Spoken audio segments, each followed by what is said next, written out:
You're tuned to KSQD Santa Cruz, and we're broadcasting on 90.7 FM and live streaming over the web at ksqd.org. This is State of Mind, being human and living well, and I'm your host, Deborah Sloss, licensed marriage and family therapist. Today, I'm so excited to be joined by two guests, Bill Trimpe and Birch Curry, who are here to share about their experiences healing from the lasting impacts of growing up in dysfunctional families. Many people grow up in what could be described as dysfunctional families. This dysfunction can be due to a whole variety of circumstances. A parent's struggle with alcohol, drugs, or mental health issues, or from exposure to domestic violence, physical or psychological abuse, or parental neglect. It also can be from growing up with a parent or parents with inadequate parenting skills or resources. These adverse childhood experiences can continue to have mental health and physical health effects well into adulthood. Today we're going to be discussing an array of ways to heal from such experiences, including the role that the 12-step Adult Children of Alcoholics and Other Dysfunctional Families, or commonly referred to as ACA, can play. With me today is Bill Trimpe, who as a young boy played in nature and developed an inclination towards self-care and love of the natural world.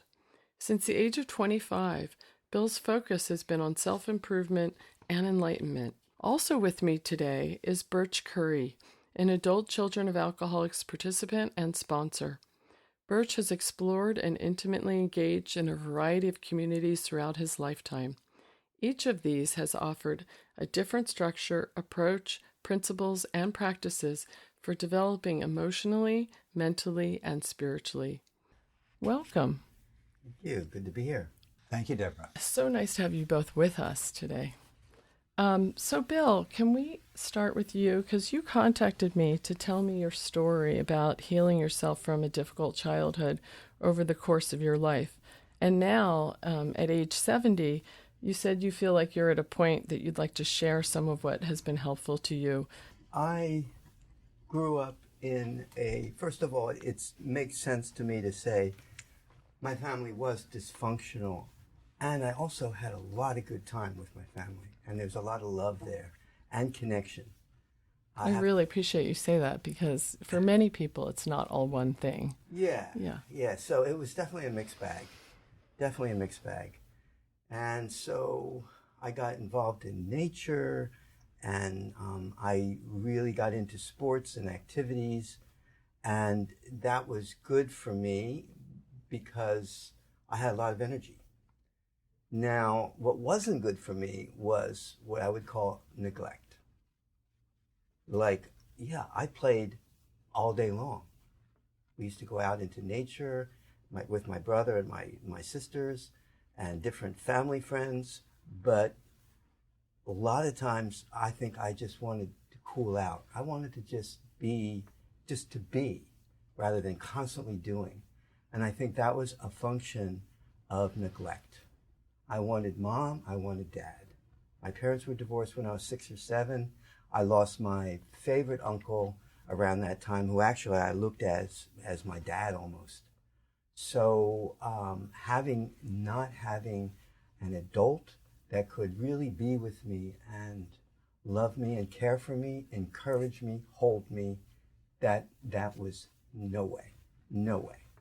And that's really what has been the forefront of my whole recovery in basically my whole life. Can you say what the impact of those early experiences have been, both in your younger years, and then how did you see that taking shape into your adulthood? Yeah, the impact was through high school, up through college, I had a pretty good time. I was I was really good at sports. I played in high-level soccer and other sports, but mostly high-level soccer. I had pretty much a lot of accolades all the way through college. And so I didn't really, I had a great time. But when college was done, that was an unfocused time. That was a time that I had no guidance. I just went from one thing to the next. I was like a ping pong ball, just being bounced all over. that was how I lived from 5 years to 5 years old, you're saying? from 5 to 40. You know, 5 I to 40. lived that way, basically from 5 to 40. But I didn't have the guidance. I didn't have the ability to just say, hey, does this feel right?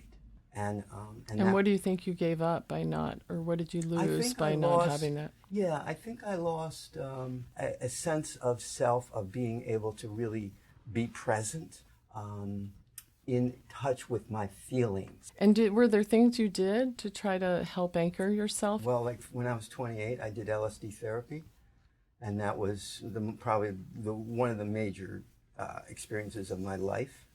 And that was actually taking 800 micrograms of LSD in one basic trip, which is, I mean, I did not have the guidance. I didn't go to somebody and say, hey, do you think I should do this? So it wasn't like a structured therapy. It was like your own. It was a guy that knew about LSD, and he guided me on this amazing adventure, which was the darkest dark of my soul that I've ever experienced. I went into the Holocaust, literally to the Holocaust, and I was in that energy and dealing with that, and it was amazing because it ended up in a really beautiful way. But I feel that most of my life has been working through that trauma, whatever you want to call it. So that was one of those.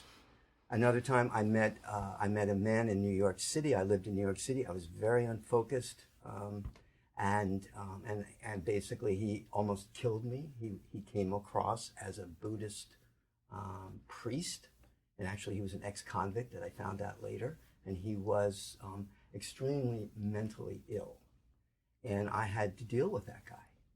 I lived in the same apartment building on 11th Avenue in New York City, and it was very traumatic, very difficult. Again, why am I even moving into this apartment building?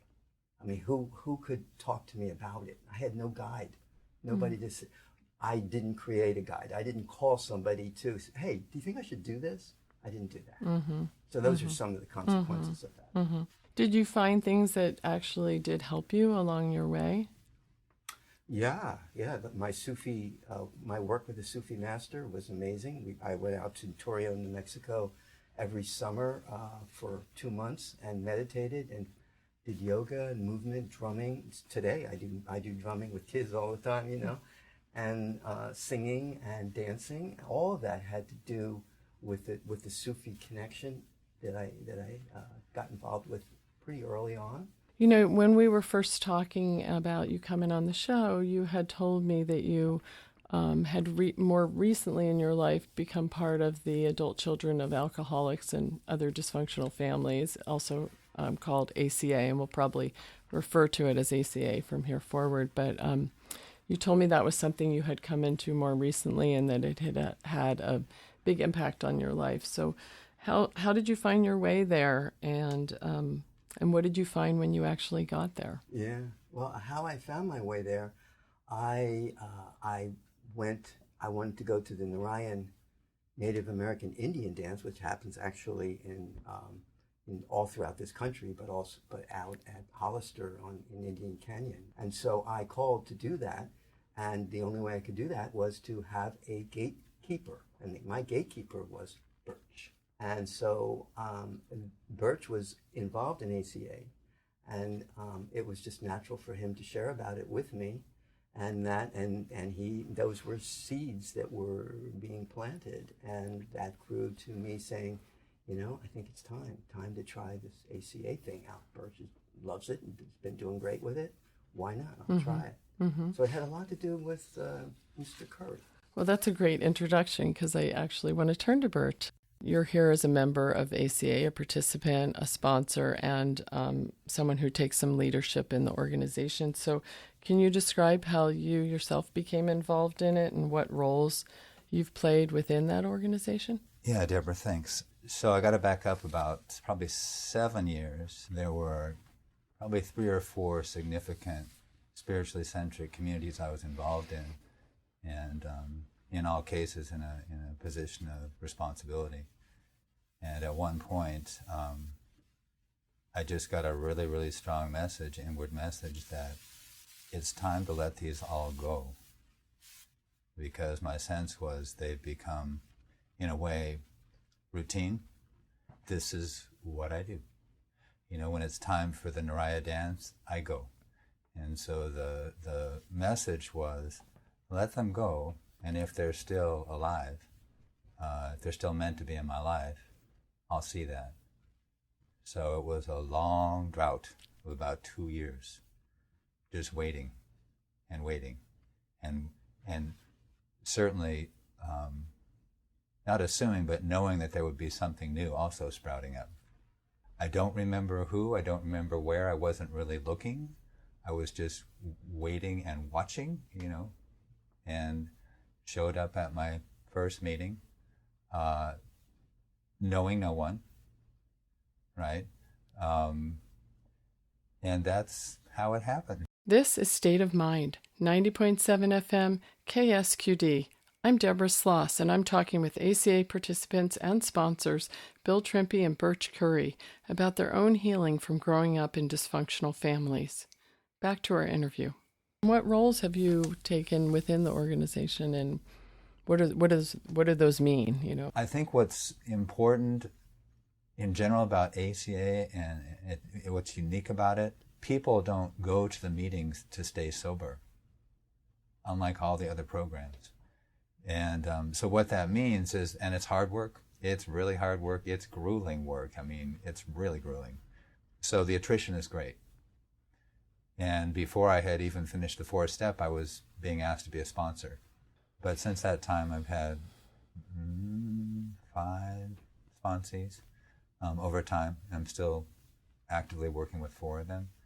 And can you define what that means to be a sponsor? Not everyone would be familiar with. Thanks, Deborah. Good question. To be a sponsor, first and foremost, I think, means to listen. And sometimes to listen to the same thing again and again and again. And but then you take the listening and you say it's also important that it's interactive. So a lot of the listening is a lot of the responding to what the sponsee is saying is reflecting back what I'm hearing. And the other piece is guidance. You know, sponsoring someone, you work through a workbook with lots and lots and lots of questions. Some are applicable, some are not clear. And so as a sponsor, it's my responsibility to do my best to bring out the essence of the question so that we can work on it. Yeah, so you're guiding and supporting somebody to navigate that hard work, it sounds like. Can you give a brief description of what the ACA program is? Essentially, it's an opportunity. It is couched in a proven 12-step format, structure. 12 steps, 12 traditions. That's in the big red book. Part of the structure is also regular meetings, and in this area, amazingly enough, we have at least one meeting every day of the week, different times of the day. And the last piece of the structure is the sponsorship. So you put all those together and you have what we rely on to do the work. People come whenever it's time. I see. So, and the classic actually is someone has hit the bottom, as they say in the lingo. They've hit the bottom. I'm helpless. I'm powerless. This isn't working. Help me. And I'm ready for help. That's the stereotype. Mm-hmm. But Bill wasn't in that condition. I wasn't in that condition. And the way I look at almost everything in my life personally, I get it when I'm ready. I'm 61 years old and I'm coming into 12-step program. That's crazy to me. It's almost unbelievable, but here I am. Because it was time. Mm-hmm. Mm-hmm. So any time is the right time. Exactly. Yeah. That's right. So there's a what it is and there's a how it works. Oh, okay. Right. So we kind of spoke to the structure and how does it work? Well, it's all about participation, right? Participating in the meetings and if for me how it worked, and for Bill also, if I might, you're given the mic. You can talk if you want to, and we were certainly weren't heard as children. So there's that, participating.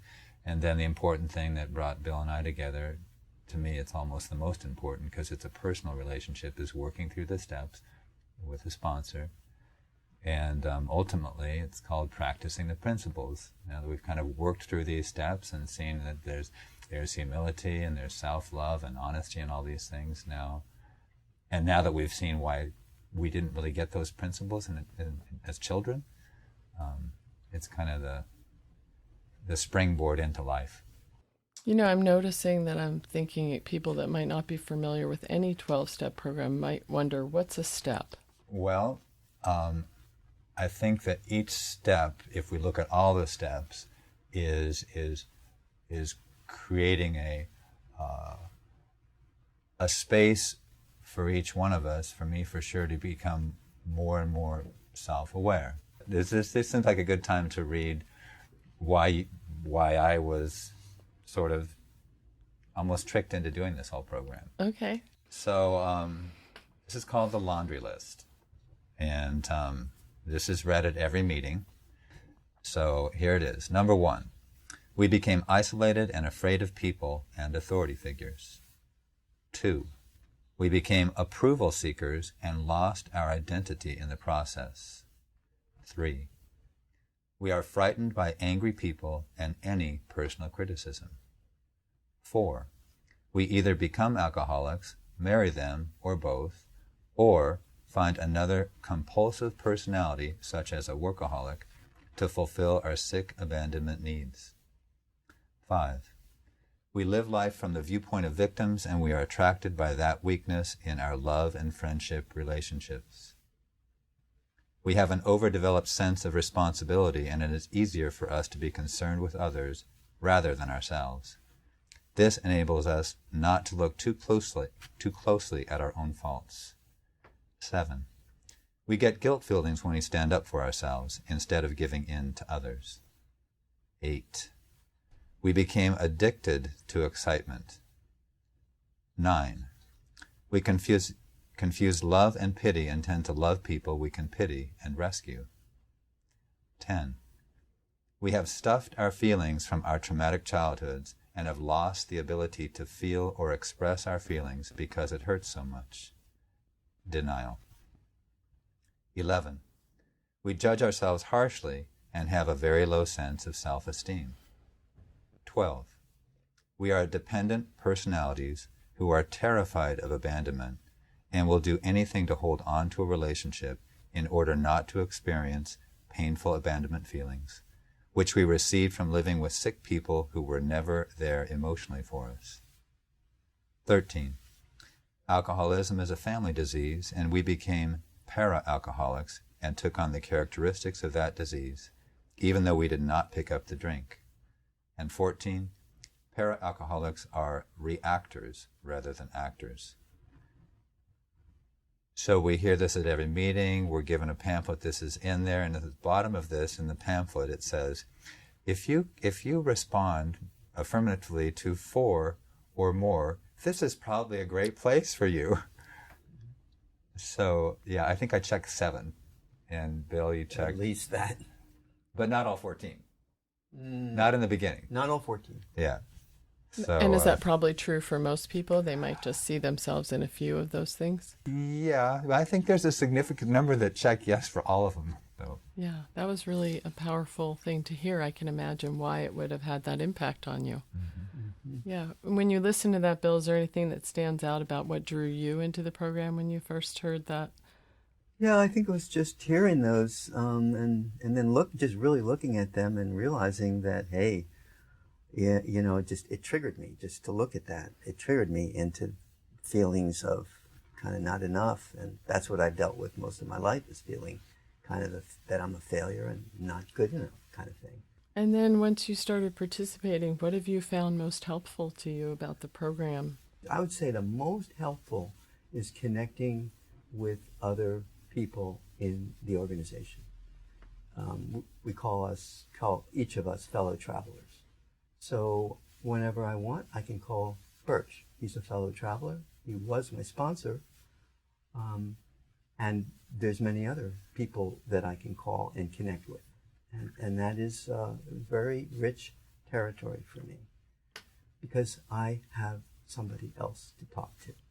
Whereas when I grew up, as I explained, I didn't create that in my life to have that kind of support. Especially with people who really understand what it is that you're trying to communicate. You know, Yeah. get it. We're in the same family. Yeah. You know, as a therapist, I find that I hear from a lot of clients the tremendous support that they feel when they go to a variety of meetings, sometimes AA, sometimes Al-Anon meetings. I hear a lot less about ACA. That's part of the reason I wanted to have you on, is because I think it's a very important program that isn't well known about. And I find that many people, it's a really big hurdle for them to go to that first meeting. So I'm wondering, through your involvement over these years, are there things that you have seen or know, have heard from people that might help people get over that first hurdle, just to go to that first meeting and see if it's right for them?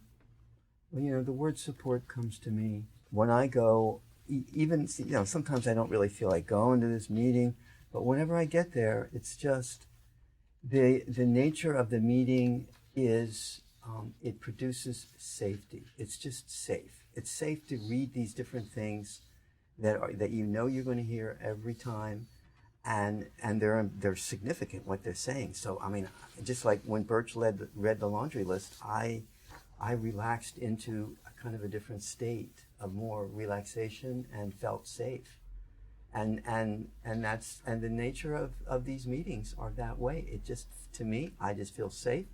And even if I'm feeling lousy when I go in, I always end up just relaxing into it. And that's just because of the people that are there. It's like a communion. So I brought the script that you hear at every meeting. So it's an invitation. Can I read a little bit of it? Oh, this is an invitation to people? Yes. This is what you hear the first thing in the meeting. Mm-hmm. The ACA program's not easy, but if you can handle what comes up at 6 consecutive meetings, you will start to come out of denial. Confronting your denial about family addiction or dysfunction will give you freedom from the past. Your life will change. The last piece I want to share here is, in the beginning, many of us could not recognize or accept that some of our attitudes and behaviors resulted from being raised in an alcoholic or other dysfunctional family. We couldn't even recognize it. We behave as adult children, which means we bring self-doubt and fear learned in childhood to our adult interactions. By attending meetings on a regular basis, and I might add, and meeting with your sponsor and reaching out to others in the program, we come to know and begin to act as our true selves. That's pretty potent, because to me this is not coming from we've all arrived and get with the program. No, this is just acknowledging we're all in this together. Traveling that journey. And this is a safe place for you to share whatever. Mm-hmm. To share whatever. Mm-hmm. Mm-hmm. Thank you so much for sharing that. That is quite an quite an invitation. KSQD thanks Family Service Agency of the Central Coast for supporting this program. Family Service Agency provides counseling and support for people of all ages facing life crises and challenges. You can reach them at 423-9444 to see if they can help you. Thank you, Family Service Agency of the Central Coast, for supporting KSQD 90.7 FM. This is State of Mind, being human and living well. We're also live streaming over the web at ksqd.org. And now you can tune in to KSQD anytime through your home smart speaker by just saying, "Play K-Squid" on TuneIn. And lastly, I want you to know that you can now listen or download all State of Mind shows on Apple Podcasts, Google Music Play, and if you subscribe, you'll get new shows automatically delivered to your listening device. In case you're just joining us, I'm your host, Deborah Sloss, and I'm here talking with two guests, Bill Trimpe and Birch Curry, both of whom have been participants and sponsors in the ACA program, and we're going to be discussing healing from growing up in dysfunctional families. lasting impacts of those experiences, and the role that the 12-step program ACA or adult children of alcoholics and other dysfunctional families can play. Back to our interview. I looked at the website, and one thing stood out to me. There was a statement where they said, the description in the laundry list is not an indictment. It's just a description. And I'm wondering, Bill, what do you think that means? Or Yeah, it's not an indictment. These are not defects of character the way I look at it. Like, I've been a people pleaser my whole life. I want people to like me. That's just something from the get-go for me. And that is it's something that, as I relax that energy of needing to people please, what I'm really doing is I'm starting to love my little boy, so to speak.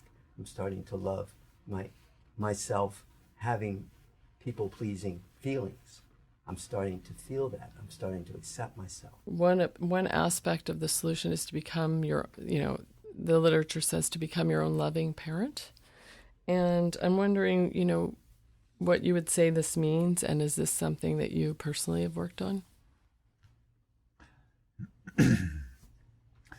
Yeah, this is, it begins the solution. And in a way, when I'm coming from that place in my own life, you might say in that moment I've arrived. So one way, when I look at loving parent, and a lot of these lofty concepts, what is not a loving parent? That would be my mom. That would be my mom. And we were provided for, right?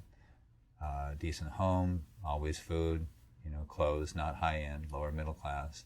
So all that was done, and she wasn't there. She was a single mother, and literally she wasn't there a lot. And so the neglect and the abandonment that's spoken about, for me, and I think Bill mentioned it too, my father exited stage left when I was 4.5, so I was abandoned there, but my mom was still there. She was there physically, but she was not there emotionally. So that's not a loving parent, but that's the modeling that I got. Mm-hmm. And working through that in this program, a loving parent with gentleness, humor, love, and respect. Those are just 4 attributes of a loving parent. And so that's what it is, kind of definition, and I think each one of us works through that according to the not loving parent that we were raised by. Mm-hmm. What was missing, and then it's now, as adults, looking to be free of the child dysfunction we brought into our adult expression. What we're wanting to replace that with is the loving parent approach, at least with respect to, for me, my personal work. How I express that outwardly certainly shows if I'm doing my personal work. More at ease, mm-hmm. more free, more confident, less self-demeaning, mm-hmm. So a loving parent, that's what I feel most of this work that I'm doing now is about. That at any given moment, am I like in victim energy, in reactive energy? Am I coming from being present, being, like I've mentioned before, alive, alert, in my body, embodied, connected? And if so, if I am, then I'm a good parent. I'm the parent that I've always wanted. Me. I am the parent that I've always wanted. So that connection to the being that I am, to this planet Earth that I live on, this environment, this present moment, that connection is me being a loving parent. I am my own loving parent. And that's what I feel that this journey is about. Mm-hmm. And I love it that we have that to think about, to hear over and over again. Are you being a loving parent right now? Are you taking care of that little being within you, so to speak? Which is just, are you taking care of your feelings? Are you in touch with your anger? Are you in touch with your rage and your hurt and your sadness? Am I in touch with that? And that is so valuable. Or even just to go further with that, and am I in touch with my joy? Mm-hmm. Am I in touch with my happiness? Am I in touch with my feelings at all? Mm-hmm. And I know that for me, and I think this is someplace that I dare not go. I'm going there anyway. For me and everyone I've ever met in ACA, it's the common experience. Our feelings have been squashed, right? So all myself, everyone I've met in the program, there's what are feelings? I mean, yeah, we feel good, we feel bad, but there's business as usual. We're going to just go right through this in a sense. And for me personally, all I could say in the very beginning when I was getting deeper into the work was, I'm uncomfortable. I'm just uncomfortable as I was being. It's interesting that tapping into the whole what are all these feelings tends to be through the negative ones, but ultimately it's the beginning of feeling again. It's the beginning of feeling again and going through all these responses bodily and otherwise. That's like, whoa, I really haven't ever felt that way. So in a sense, that's kind of like beginning to be emotionally free, which includes the positive feelings too. Yeah, includes them all. Ultimately, yeah. Any of them, it's so, yeah. Well, it's interesting to hear you both talking about it. It makes me think about a couple of things. In therapy, one of the languages that we often use is, what is our self-talk? How do we communicate with ourselves? And, I find working with people to be more like compassionate and gentle with themselves in a way that's very much like developing that inner parent, right? Training that voice within ourselves to be supportive and compassionate. And also just one of our previous shows that I did was on, it was going to be on compassion in general, but as we started to talk, it became really clear that it almost always has to start with self-compassion. That, finding that first enables you to feel those feelings, those heartful feelings for other people as well. So if people find that interesting, they might want to listen to that show as well. I'm wondering, Bill, if there were other things that contributed to your healing journey, besides ACA, and what role did they play for you? Mm-hmm. Well, yeah, the different teachings, especially presence teachers that I've been involved with. Actually, I still am. Like, for example, Leonard Jacobson is a really good presence teacher, and he teaches around the world, and I still go to workshops for that through him. And so just having teachers that talk about what is it to be in this moment right now? What is it to be in this moment? How important is it? And it's that focus that actually shows me, well, if I'm not present, where am I? Okay, so I'm stuck in my mind. I'm stuck with feelings that I'm not, that we just talked about here about our work with ACA. That's some of the teaching work that's really helped me in my life. Mm-hmm. It kind of led me actually to ACA. And that just reminds me that I want to let our listeners know that anything that we've talked about, a lot of the resources we've talked about, like the ACA meeting lists and also the big red book for ACA, and also I believe the teacher that you just mentioned will all be listed on our resource list. So if you go to State of Mind at the ksqd.org website, you can find all those resources along with links. I just realizing that as we were talking about the ACA program, I want to come back to it because for many people, sometimes the idea of God or spirituality is a barrier for them. So I'm wondering, what role does that play in the ACA program, and can people participate if they don't believe in God per se, or even feel that they have a spiritual life? For me personally, this was a huge one. I have my own history, my own programming, and I still get a little edgy when I hear the word God used too much. So first piece on that is that when this comes up in one of the steps, it's finding a power greater than you. All right, so a power greater than you. That's pretty easy. You can go into physics. You can say, well, what about gravity? Well, right here in Santa Cruz, get in the ocean. A power bigger than you? It can be anything. You can whatever that is, because ultimately the crux when that is really on the sort of the pivot point was with can you actually step into this program and get the essence of it and not have that particular piece derail you. And the essence of that is, are you in control? When I put it together, well, there must be a greater power. It's insane for me to not believe in a greater power, whatever that is. And we just identified examples of that because, you know what, I don't have much control over anything. Well, that was a great description. Thank you. It makes me want to say, ask you just another sort of global question about the program, which is, ultimately, what are the goals of the ACA program? And you've identified what some of the problems that bring people, but what is it that you would say the goals that people are seeking in their participation? The goal, so stated, is emotional sobriety.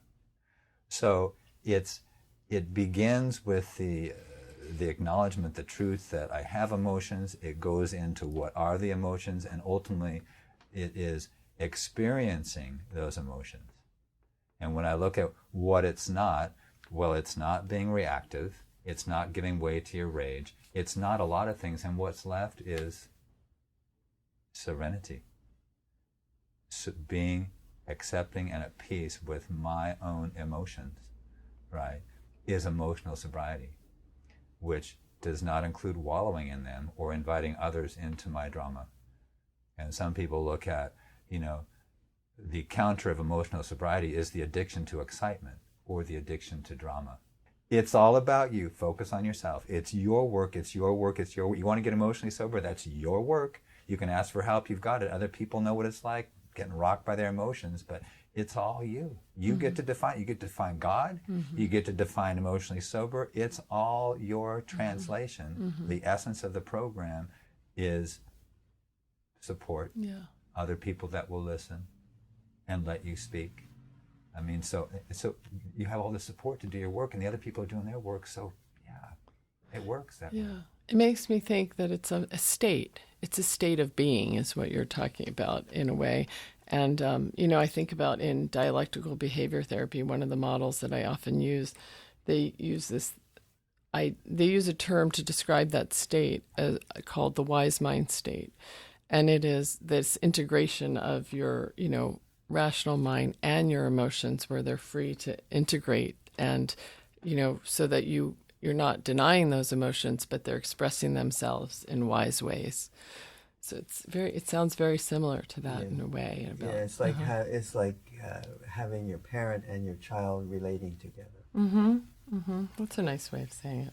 When we were preparing for the show, it came up that confidentiality is a very important part of the program, and I know that's often concern of people's too. So can you describe, what that means? When I hear some people share and they're very vulnerable, they could share the same thing, the same words, but when the energy is there too, I'm moved just by the heart of the work.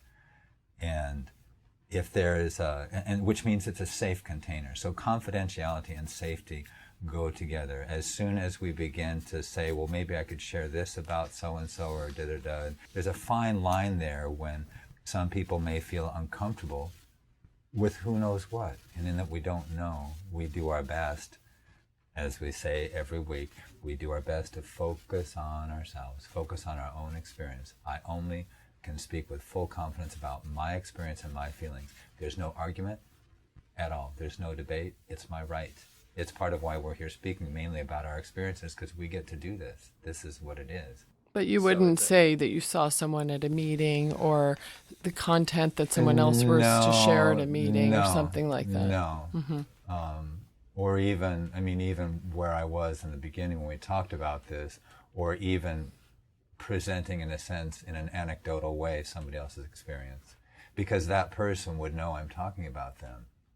Does that make sense? That does, yeah. So even though I could leave out names, but I would also know myself that's not my experience. I'm sharing somebody else's experience that I'm privy to. That's a breach of confidentiality to me. Mm-hmm. So I'm just thinking, if someone was listening right now and they could relate to some or all of what, you both shared today, what would you say to them would be an important first step? I think an important first step is to talk to somebody that's in the program, somebody that goes to meetings, and just open up about that. Have that, if you can talk to somebody that goes to meetings, or go to a meeting. Just go to a meeting and see what it's all about. And then that's, of course, where you're going to find people that go to the meetings and are part of ACA. Mm-hmm. So I would say go to the meetings. I think that if we were to talk to everybody that's gotten to ACA, every path to ACA is probably a little or a lot different. I was not intimidated by going to a meeting, but suffice it to say, I've met people in my life that have a lot of fear about going into groups. So the information is available. All of these, a couple of things that we've read here with a lot more helpful brochures, you can download them for free from the website. It's the World Service Organization, WSO ACA, where they have all the literature and such, and a lot of the pamphlets, especially the beginning ones, you can just download. The entry points are numerous. And I did go look at that website, the Adult Children of Alcoholics World Service Organization. It has a lot of really good information on it.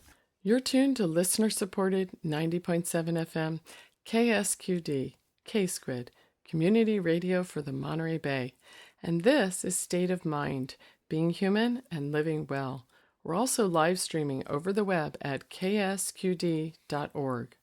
And now you can tune in and catch any and all of your favorite programs on K-Squid through your home smart speaker by just saying, play KSQD on TuneIn.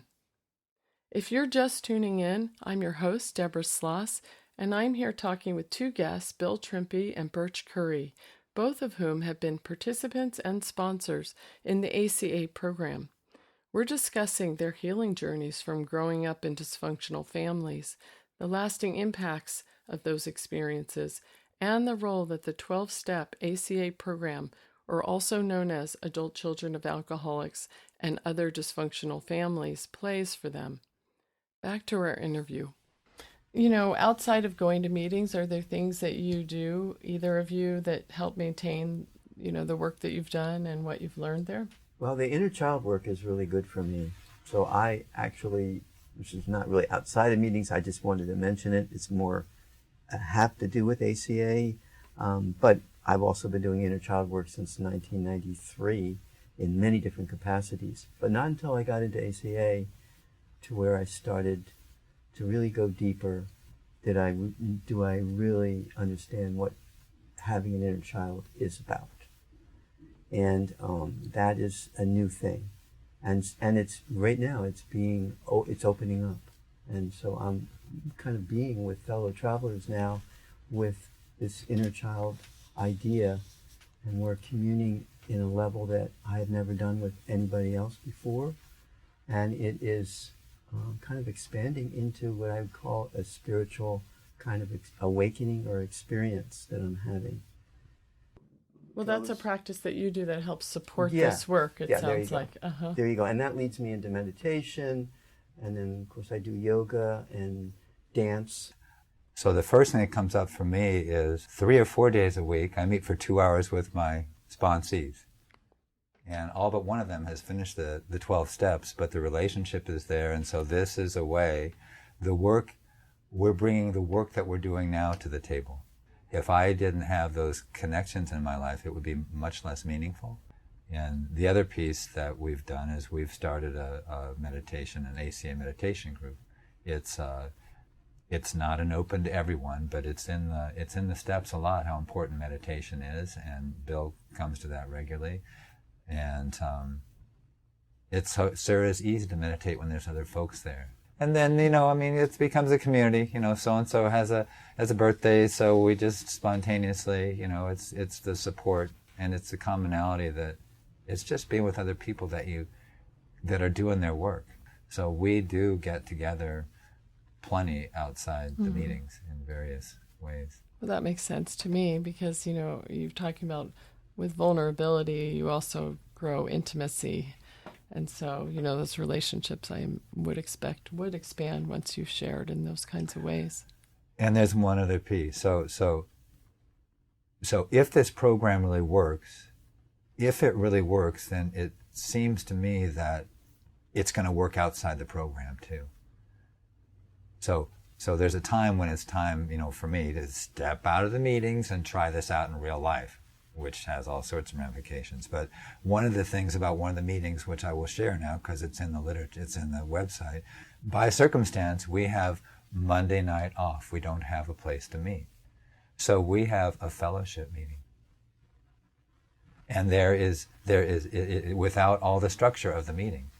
And it is an amazing, every time I come up with something like this, I get the chills. There's just this amazing opportunity for people to show up without the structure, but however they show up, they're very rich. And so it just happens circumstantially, but it's invited all the people that show up there to, all right, no structure, what do you got, what's up? You both have talked about sponsoring and the role that plays, and I'm curious, why do you sponsor other participants? Yeah, just this program has so much richness, and to get in with somebody else and really go into the step work, and then have to do that for myself. Okay, this is maybe re-triggering me again. I have to feel this again. I have to check it out. So it's the richness. It's getting involved. It's getting rich. It's getting connecting with another person on a deep level, because it's all about awakening. It's all about getting present again. And so that's it. And it sounds like connecting with other people. Yeah. Yeah. What about you, Bert? Do you have any response to that question? Whether I believe in it or not, I've been naturally, organically led time after time. Once I have been a participate in whatever community I'm in, there's just a natural desire to give back. There's just a natural desire to share and support as I've been supported. Maybe not the same way, but the support is support. And it keeps it absolutely keeps the work alive. And like I've told probably every sponsor, yes, it's true. I'm here for you. I'm absolutely here for you. And don't think for a wink that I'm not getting a benefit out of this also. You're listening to 90.7 FM KSQD. I'm Deborah Sloss, your State of Mind host, and I'm talking with Bill Trimpe and Birch Curry about growing up in dysfunctional families and the ACA program. Back to our interview. So beyond what we've talked about, are there specific resources that we haven't talked about that you'd like to share with our listeners that will be included on our resource list? Things that you use to help maintain or support your own healing journey? Well, there's the Dhammapada, the teachings of the Buddha. Mm-hmm. There's which is still alive for me, just wisdom. There's one I'm reading now called Zen Master Raven, which is so appealing to my youngster inside, because it's these animals talking Zen talk, the wolverine and the badger and the owl and such. Zen Master Raven. These are things I'm reading now. Mm-hmm. One of my sponsees is really on fire about the healing self, one of the last Deepak Chopra books. So I love to read. Not too much technical, but I like a mix. And so that's just what resources I'm using now that are literature. Yeah, for me, just I want to go back to the inner child again because it's so vital for me right now. My work has shifted with that, and I want to put this out because I do. It's just top of the line for me.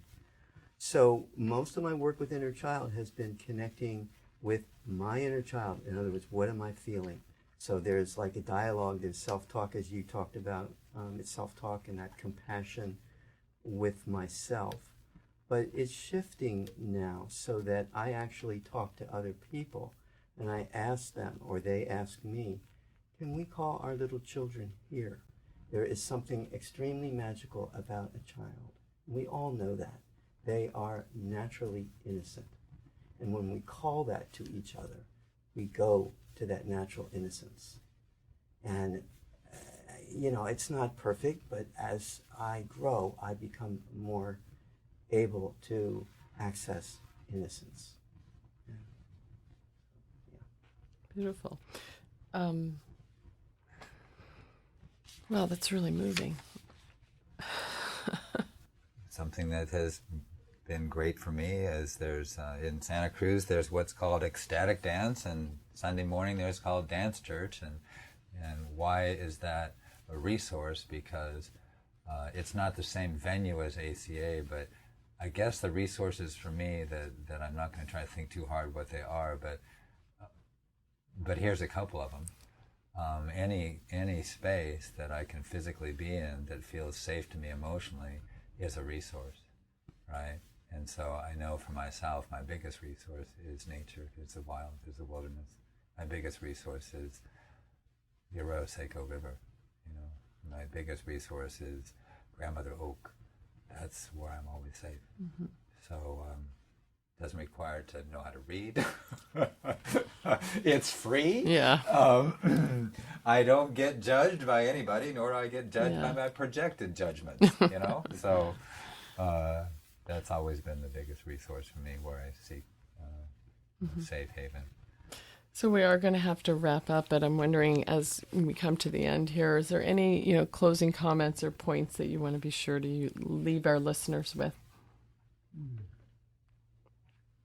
Pretty much said it. I just, again, for me, it's about reparenting. It's about connecting with my loving parent. It's about connecting with my loving child, or with my feeling child, I should say. My loving parent, my feeling child, and then embracing this moment, coming into the present moment where life truly exists. And that's where home is. Bert, any closing comments? Well, I could break out in Frank Sinatra right now. I've done it my way. That's right, I've done it my way. And I think that since the focus has been on this program, that's one of the biggest pieces for me to highlight again, is that I have been held and supported to do it my way, right? And that's really important, because for me, one of the things I didn't ever like in my life is somebody else telling me what to do or how to do it. And so that has been my experience in this program, is I've been either intentionally or inadvertently supported to do this my way. And the other piece about this that's big for me, I have a friend that's at that point in life about, am I successful? And just as emotional sobriety is up to each individual, so is success. What is my success in the program? I'm the only one that can really say, have I been successful? And I would say that the growth in this program, the thing that is unique about this is so many of the other communities that I was involved in were a little bit too eventful. Big events happening, whether it was the EST training, whether it was the Native American dance, whether it was even dance church is sort of eventful, but lots of events. The men's work I did, events, retreats, etc., etc. But this is every day. This is every day. You want to connect. It's every day. Mm-hmm. And this the whole sponsor thing. You have a sponsor, call them.